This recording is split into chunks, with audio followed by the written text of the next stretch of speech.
how can you get more sales, whether you're a buyer's agent or a listing agent in today's current market conditions? Join us today on the WBNL podcast. This is the Wandering But Not Lost WBNL podcast, where real estate and reality meet. And now your hosts, Jan O'Brien and Matt Emerson.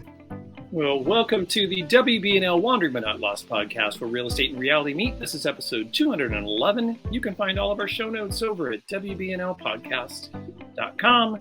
Jan O'Brien, I love it when I get my daily phone call from you talking about how the market was shifting and then adjusting and then changing, and now it's pretty much changed.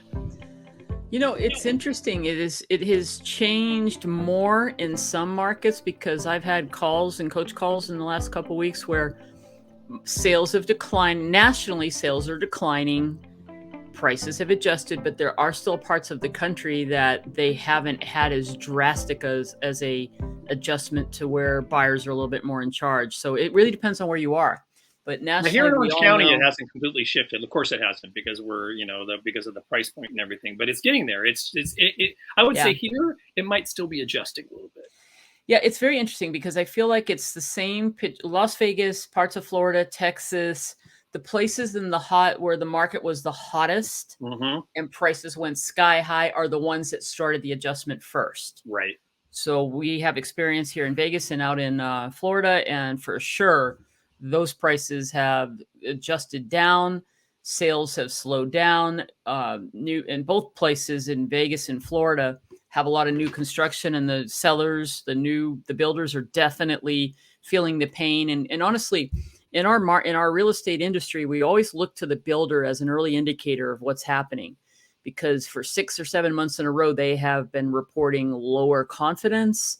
They're not pulling as many permits, and they're trying to offload all of the inventory that they started spec building. And so all I get is emails from both places saying, I mean, it's so funny, Matt, to go from the new home market completely sums up the craziness.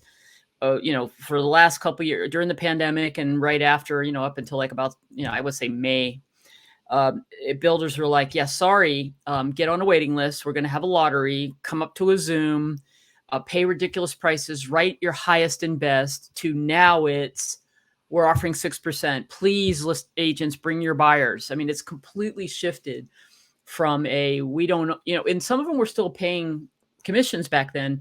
A lot of them shifted to not paying commissions. Now all the ones that weren't paying commissions are back to saying, here you go, 3%. I just had a builder the other day who's been hanging out at 2% here finally go, all right, we're paying 3% because everybody else is paying 3% co-op for their what they call quick move-ins, which could be anywhere from next month to 3 months from now, 4 months from now, because they've started construction.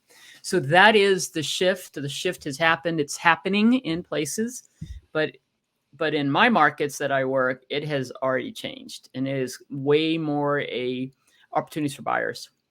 That's what we want to talk about today. You can fill that shift with new home builders, because there are still quite a few new homes being built in Irvine here in Orange County.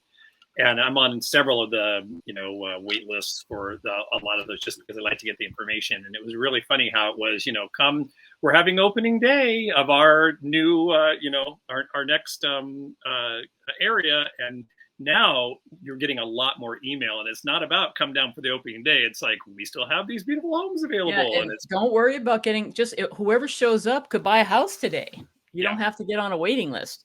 So I love it to watch that. So that is the point. So today, what we want to talk about, we're going to focus more on if you're working with buyers, and then we definitely have some tips on if you are listing properties, what you have to do in the markets that have already shifted, or if you're in a market that is shifting, get ahead of it, right? So we're going to talk about this, how to make more sales, because that's what we're doing. We're making more sales right now, right? We're making more sales. Wow, Matt, that's nice. Look at our little, it's episode 211. So, all right. So, I'm going to start with my number one piece of advice for everyone is how critical it is that you have got to know the market.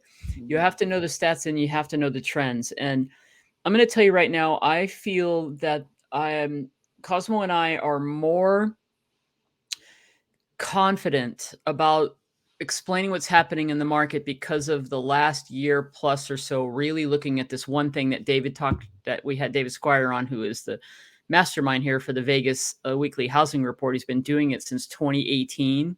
Crazy. We've talked about it before, but I'm going to tell you, looking at that every week, honestly, we almost look at it every day because we go in and look at the stats. Cosmo and I have a morning 6 o'clock meeting, and we're always looking at what is happening. Now, what does that do for us, whether we're working with buyers or sellers? It really helps us help the client understand what's going on and what and setting the expectations. So I just cannot stress enough how important it is for you to track at least on a weekly basis. And nobody does this. Like your MLS doesn't, I don't think, really report the detail that you need, that I haven't seen anyway. They do it monthly. Most of them do it monthly. But you have to actually go in and create a spreadsheet where you're going to just do it in the way to make it work, because you have to set the baseline is you have to do it the same time every week. Like he does it on Wednesday mornings, like super early. So you have a consistent, because when you go to see how many properties are available today, Wednesday, it's a snapshot in time for what's on the market today. And then next week, if you do it on Wednesday again, you're comparing it and you can start tracking the trends, right? Yeah. If you missed David and you want to hear more about that, that was episode 210. So it was last episode. Just go back and check it out and listen to all of what David's inspirational stuff, because he really does have that nailed. Absolutely. And it just helps you with, no matter who you're working with, buyers, sellers, both, how to set the expectations, because you have the confidence and you can see before the statistics come out. Like we know that here in Vegas, we went down 15,000. We think it's going to go down 15,000. We can tell it was 465 in July. We're projecting that it will be 450 will be the median sales price. And we only know that because we've been tracking it for the last 3 weeks. We need one more week of August and we'll know, but we feel it's going to be right around 15,000. Well, everyone else is waiting to see what the stats say.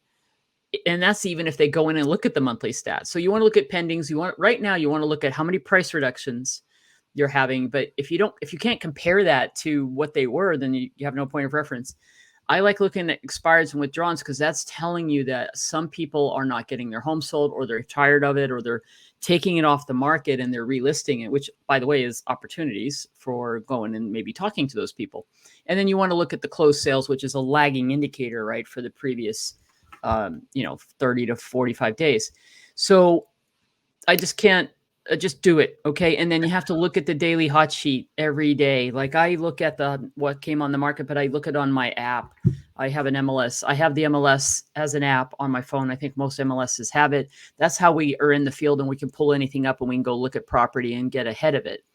And then I think if you're not actively working with buyers, like if you don't have buyers today, the best way to know the inventory and be on top of it and be able to help your people get into a transaction quickly is to preview homes. It's so old school to say preview homes, but I'm going to tell you right now, we are previewing homes for our clients that aren't here yet.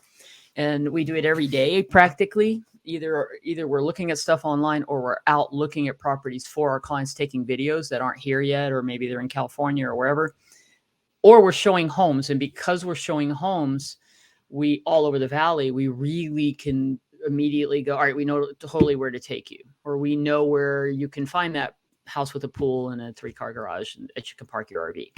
So that is the keys to understanding the trends and so forth. And it's going to help you with helping your buyer get into a transaction. Now, if you have new construction in your area, I'm going to give you an example of something that's happened this past weekend. We do this all the time. We visit the communities, we talk to the on-site sales agents, but here's the deal. Here's the other insider tip. Most builder communities now have an online agent, an online concierge that handles the people who go to the website without you and then help them get to the right place. But they can also be your friend as a real estate agent. So we have about 5 of these online. We know a lot of people because we go in and meet with them.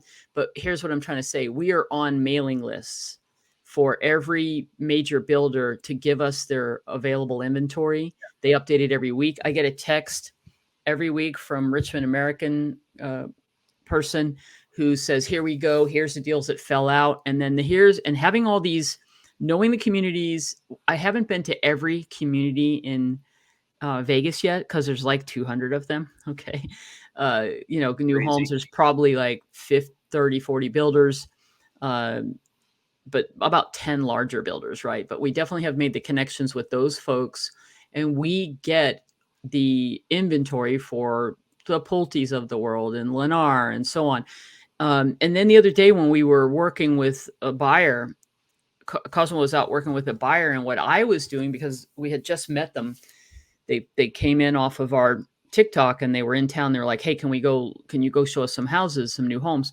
Well, I was calling and finding on the phone where I made all my contacts, and we found like 4 places to take them, because we just reached out to our contacts to say, do you have X? Exactly what they were looking for. They wanted a 2-story, 1 bedroom down. And just within the matter of 30 minutes, we knew where some were, but we reached out to our new home contacts and were able to go show properties right away and see what was standing, what's available, because they wanted to be able to move in the next 3 months. That all happened because we were out knowing the new construction and not trying to figure it out, but we've been doing it for, months. So I love that. So that is new construction, how you can get in on the know. And then if these new homes, these on-site sales agents want to make sales, they're pretty much all cooperating again. So they will let you know, hey, Jan, we had another deal fall out, because buyers are canceling their sales because of interest rates and so forth. And all of a sudden you got a screaming deal. We're offering X, Y, or Z. We're going to pay. We have one right now where they're offering 6% towards the buyer's closing costs, which the closing costs aren't even 6%, but they can use the rest of the money for a buy down on their interest rate. Or they're offering special rates and so forth to get these homes moved. So I love it. Now, next is you've got to really be able to do a great consultation with your buyer and understand what it is that they want. Now, look, buyers and sellers, they want everything. If they're the buyer, they want the best price. They want everything covered. They want it on their own terms. Same with the seller, right? Now, in the hot sellers market, we had to set expectations with buyers that you're not going to get closing costs. They're not going to pay for that home warranty. You're probably going to have to come in over value and pay an appraisal gap. This is the reality we've been living in the last couple of years, year and a half plus, I would say. But now here and in many markets around the country, we've personally written several contracts, and we have 3 in escrow right now in the last month, where we got $10,000 to $15,000 below and got closing costs covered. Okay. Now, that being said, we had a buyer lose a transaction because it was only 2 years old. It was priced really well, had a pool, and it got multiple offers. Now, we came in at list price, didn't ask for any closing costs, and we still lost that deal. So what's the moral to the story? Less multiple offers, except for homes that are pristine, in great condition, priced well, renovated. Like in this example, it was new, so it was already nice, newer stuff. Here in Vegas, a lot of the homes in desirable areas like Summerlin, Green Valley, they're 20 and 30 years old. And many people I would say, Matt, 80% of the homes I look at that are in areas that people want to live still have the original everything. You know, they have the oak cabinets. My first house, the oak colored cabinets, and oh my gosh, some properties still have Formica countertops. That'll tell you how old they are. Or they don't have what's in now, or they have the old style tile. What was popular 20 years ago is not to what people's tastes are today. So a buyer will walk into a home that is clean. It's in a desirable location, but they're like, oh my God, there's so much I have to do here. I have to renovate the bathroom. Yeah, they see dollar signs. They see dollar signs now. And 1,000 trips to Home Depot. No one wants that. And nobody wants it because everything costs more now, and nobody wants the hassle of it. So everyone, even in the crazy hot market, the houses that looked so awesome had 20 offers on them. And the ones that maybe didn't still had multiple offers, but maybe they didn't have 20 or 30 offers, right? So it's all perspective. So I don't know if you said this last week, Jan. I'm not sure when you actually were bringing this up, or it might have just been you and I offline talking about it, that it's so important to, pick up that phone and talk to the agent on the other side, so you get a better idea of what's going on there. I guess the point I'm trying to make is if you have a little more detail on what's happening with that house and what's going on as far as activity goes, don't be afraid to actually write an offer that's not maybe what you might have written 2 or 3 weeks ago, Oh, right? heck It's, no. it's not, it's the time in the market right now that you can actually ask for things and you can actually do things a little bit differently. And actually, it's a little bit more fun, isn't it, Jen? Just you're actually in that little whole game of negotiation, which was not there for quite a while. Well, I'll give you an example of that. So the expectation right now with your buyers, that's what we're talking about right now, is unless it's so here's it's I have a thing coming up here where I'm going to talk about, and let me jump to it now. You need to call the listing agent, not text them and not email them. So this is my top 100% tip. And you guys that are younger than Jan and Matt here that think that texting is the only way to do it. This is one time where I'm going to tell you, you cannot gauge and get as much information as you could from just having a phone call. So I do this all the time. And I'll give you a couple examples. Majority of the time, the agent will tell you more than they really ought to tell you. We had a situation, the one where we actually lost the deal. The agent was so tight-lipped, she would not tell us anything. She was good. She was just very much like, yep, nope, yep, just agreeing with me. I tried all different ways to say, what do we have to do to get this offer accepted? What's going to be a clean offer for your client? And she was just like, well, just write your highest and best. Okay, great job, listing agent. But most of the time, an agent will just say, hey, what do we have to do to make it a clean offer? And they will just start telling you. Yep. Okay.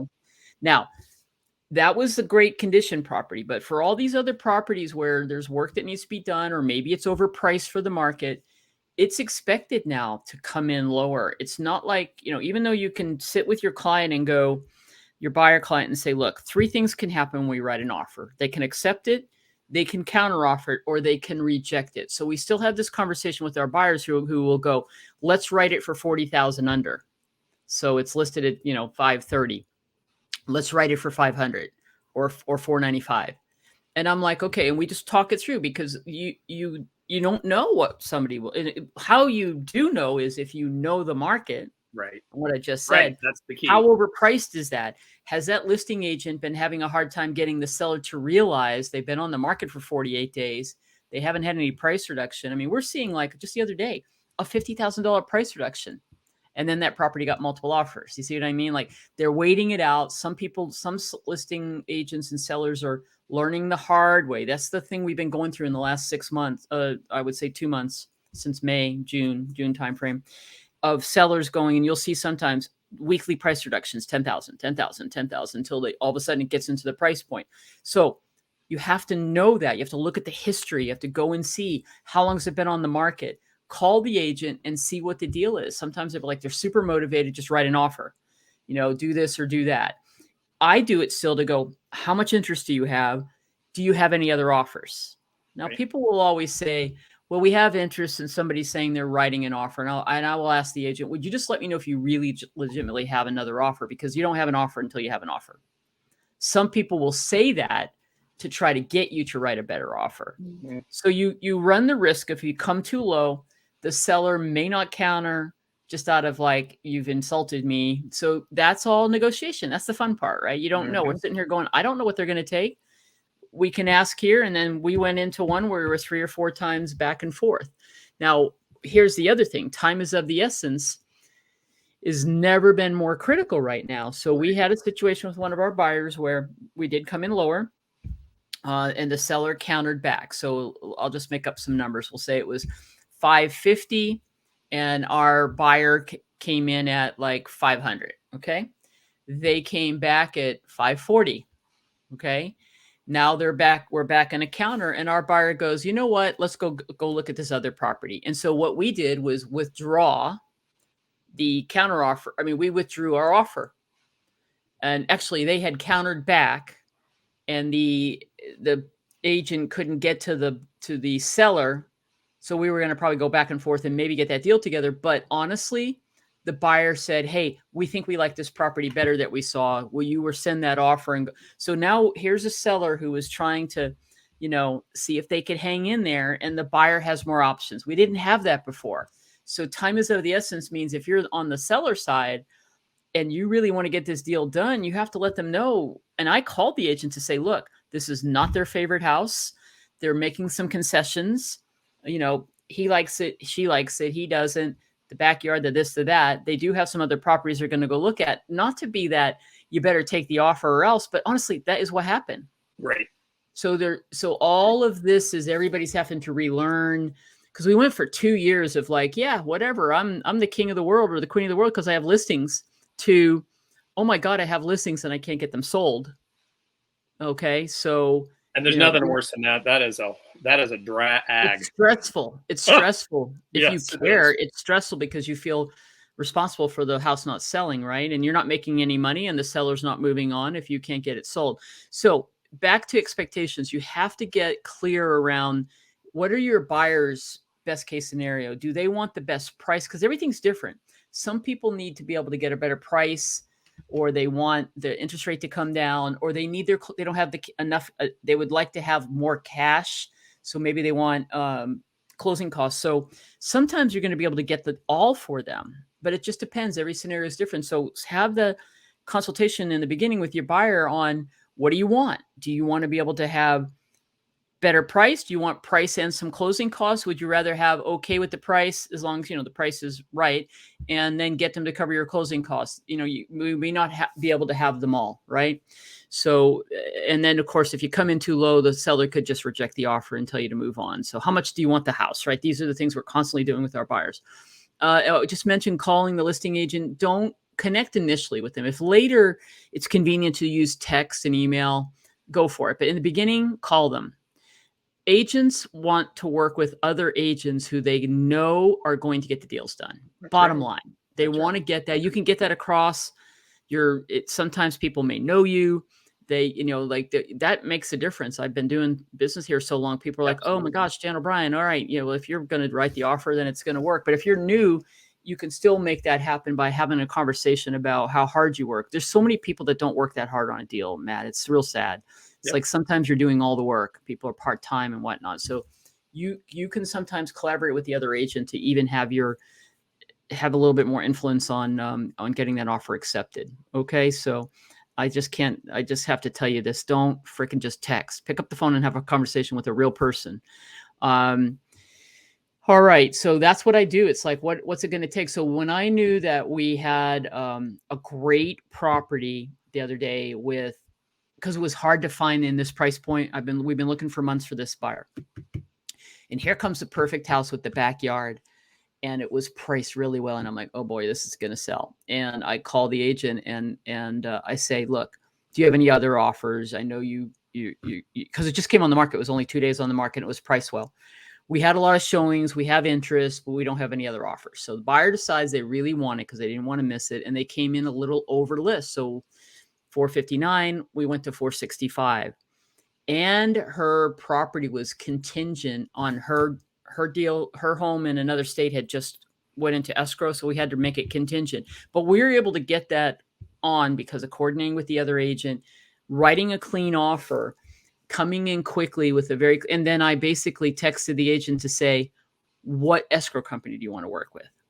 See, now immediately people are like, well, now we can be in charge of everything. And I'm like, look, you got to collaborate and figure it out if you want your buyer to be able to get in there when you know the conditions are ripe for multiple offers. So we did it. They did not receive any other offers, or if they did, they took ours because it was over. So slightly over the list price. And it was exactly what our buyer was wanting, right? So I love all that, right? And that's bottom line. You just have to stay on top of everything and be ready to move and set the expectations with your buyers. And you can get them into properties not necessarily above list unless the situation dictates that. So far, that's the only one we've written recently that's been above list, but it was because it was priced really well, a little bit below. It was priced a little bit below market. You knew the market. So now let's switch gears. If you're representing sellers and you're the listing agent, you have to set the seller expectations. This is the hardest part right now for folks. And this is where everybody that has gotten a little bit lazy, and I'm just going to name it, because you didn't really do during the hot market, if you were taking listings, how many people really had a solid marketing plan and a listing presentation, or was it just like, go list it and it sells?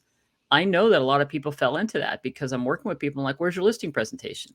Well, we don't really have to do that. Yes, you do. I mean, we were promoting that. Of course, go back on our podcast, and I'm always talking about the things I'm going to say right now. Solid marketing plan, now more than ever, you must price it correctly. Before, you could test the market and see how high you could go. Now your property is going to sit on the market if it's too high. And then you're going to have to help the seller learn. Now, meanwhile, I mean, my gosh, Matt, there are properties out here that are already 50 and 60 days on the market that haven't sold yet. Okay. Where it was 2 days and it was gone. But you have a combination of things. You have to bone up on your skills to talk about pricing if you haven't had to do it in a while. And you know how you do that? You bring the statistics. What do you know? Bring the statistics. The best tool right now when we're on a listing appointment is let's look at the weekly, not the monthly, the weekly report. So you can see exactly when all this market started to shift, where we are now. We may be hitting the bottom. We may be evening out. We're not going to know for a few more weeks. We may be hitting an area where we're going to be, but this is the bottom line. You can't, I know that your friend sold their house and they got $30,000 over, but that was then, this is now.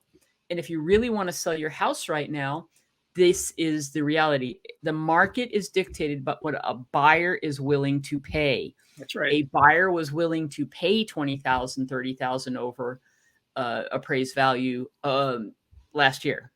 A buyer is not willing to do that. They will move on to another property because there's so many for them to choose from in most markets. That's the bottom line. So you have to leverage all that. Then you have got to help them understand how important it is to get their property looking good so that the photos look good. So that might mean cleaning. It might mean doing some repairs. It might mean paint and carpet. And if they don't want to do those things, then the price has to be appropriate. That's right. Because a buyer is going to walk in and go, oh my God, there's $30,000 worth of stuff I have to do in this house. That's what keeps happening to us. I don't want to renovate. I don't want to update the kitchen and all this. So I'll buy it, but only if the price is reflective in the fact that I'm going to have to put $20,000 to $30,000 into it. Right. All right. And in a lot of ways right now is even worse for that because we're going into the holidays and people want that even less. You know what I'm saying? The hassle of doing that around the holidays. So that's all part of what you have to do is set the expectation, leverage the numbers to show it, but then have people prep, and just little things like decluttering and staging can go a long way because you must have amazing photos. No more photos, people, with the phone. It's like such a pet peeve of mine. I'm like, how hard is it to go get some quality photos? Or if you're going to insist on using your phone, then do not take photos vertically. Your phone can go this way, and proper lighting, it can look at least decent. It's going to really be the downfall of listing agents right now because that don't understand and how to do this professionally, because there's too many homes to choose from in most markets. They're going to pass right by the stuff that has one photo, right, Matt? We were talking about when I see one photo, I immediately go, oh, this is not going to be worth going to see. That's what it does to everybody.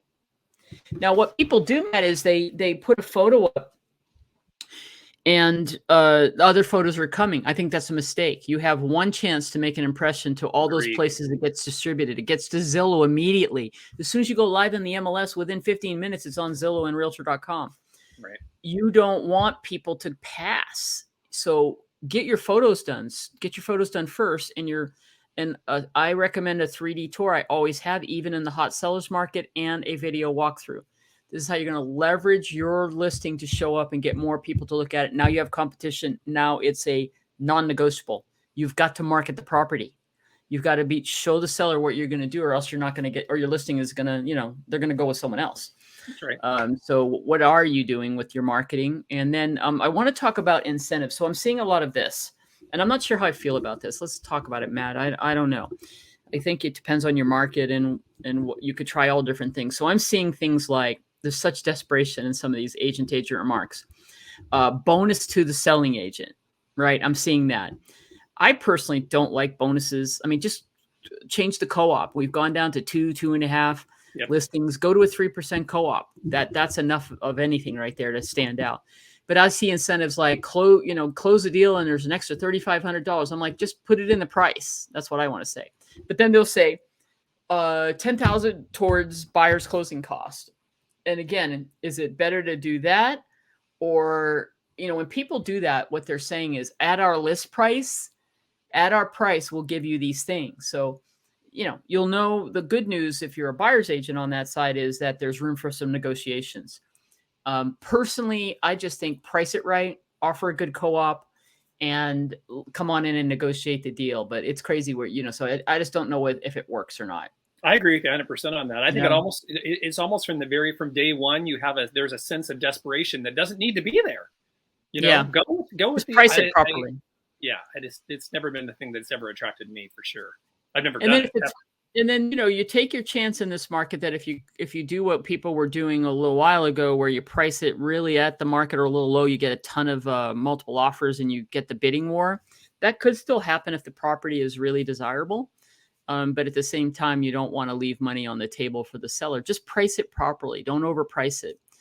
Keep on top of what the stats are doing. Make price reductions. If a seller is like, I want to see what the deal is, then after you come in and you do a great marketing presentation and what you're going to do to list the home and you go over the stats, and I would only take a listing to say that if we don't have anybody looking at it in the first 5 to 7 days, then we have to reduce the price. Right. Otherwise, I'm not doing a great job for you, because you're going to sit here, and as time goes by, everybody knows that market graph, right? You know the one I'm talking about? Mm-hmm. Most of the activity happens on a new listing in the first few weeks. And if you're overpriced, you miss a sizable portion of the market that doesn't even see it. And this is the point on that. We have several buyers that were tracking a price point, and we're always a little bit higher. But because some of these price reductions have been so drastic, all of a sudden a property comes into the price range that wasn't there a month ago, because it was literally, the biggest one I saw the other day was over the course of about 45 days, $150,000 somebody has brought their price down. $100,000, $125,000. Crazy. And that's crazy, you would think, but it was too high to start with. Well, right, obviously. If they had just priced it right, they probably would have gotten more than what they'll get now. That's always the case, right? We know from, your first offer, sometimes your best offer, even though the seller is going to think, wow, I need to hold out. And now, meanwhile, they do all these price reductions and they're past where they would have, if they had accepted that other offer, they would have done all right. So it's interesting times, Matt. I think it's great if you're a buyer's agent right now. It's better in a way because you have opportunities. If it's a seller's if you have listings, if you can't help the seller with the right expectations and understandings with the market, you're just going to have a headache with trying to get a property sold. Right. But if you have a property that's great and it's priced right, then that's a good thing too. Right. So out there. Just know your stuff and actually work and do your job, people, and you're going to succeed and win. Right. Do your job. Yeah. I saw something the other day on TikTok from a trainer, a person who's training agents on how to use TikTok. And it's like, I 100% agree with her. The consumer feels like, there's a sentiment that says the consumer feels that real estate agents are overpaid. And her comment was, there's a lot of real estate agents that don't earn their commission. Yep, absolutely. And the ones that do really should be getting paid more. And I agree with that. But it's a sad state of affairs to think that some people are collecting a commission and they really don't work hard to get it. Nope. The other agent maybe carries the load or whatever. But there you go. You have to earn your commission. You always do if you want to stay in business. Good stuff as always, Jan O'Brien. That's it.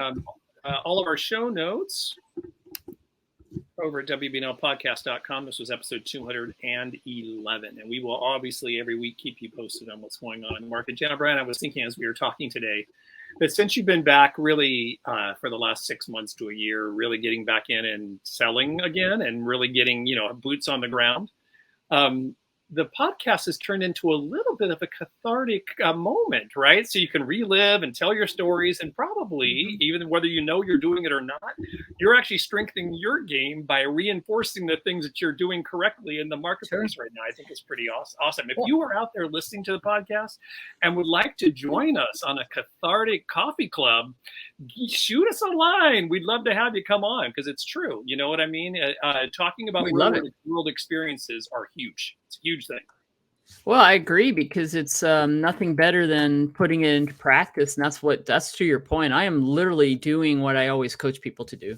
Right. And I'm fine tuning it. And I think it's powerful to be able to say, this is really working for me, or this is really happening. I'm having a lot of those moments right now. And you know, Some the things beauty of really what do you're work. talking about, and you talk about this a lot too, the stuff that you're doing right now is not all that different than what we've always done correctly, right? There's some nuances as far as technology, and there's other tools and systems that are available now that weren't available 5, 10, 1, however, what in the past.